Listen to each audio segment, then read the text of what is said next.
నా బిడ్డ చచ్చిపోయిందని కడుపులా గుండెలా పుట్టెడు దుఃఖం ఉన్నా కానీ నా బిడ్డతోటి ఇలా 10 మందికి ప్రాణాలు బతుకుతున్నాయి, 10 మంది జీవితాల్లో వెలుగు నిండుతున్నాయి. అయితే అంతకంటే సంతోషం ఏం కావాలని అబ్బా ఈ రామసక్కని తల్లిదండ్రుల గురించి చెప్పుకోవాలి.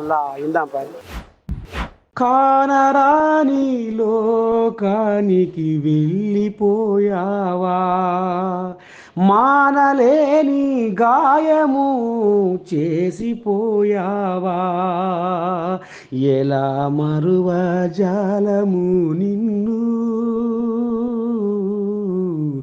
ఎలా మరువజాలము నిన్ను,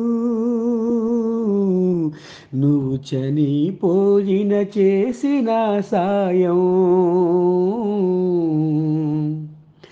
నీవు లేవన్నదే మాకెంతో బాధ, మళ్ళీ పుట్టాలన్నదే మాష.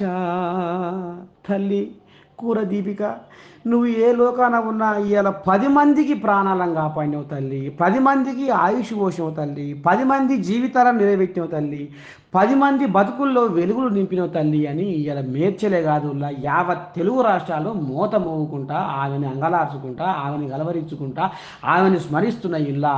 ఎందుకంటే కూర శ్రీనివాసు సరిత దంపతులకు జన్మించిన కూర దీపిక 16 ఏళ్ళు ఇక మరి కాలేజీలో చదువుతుందట.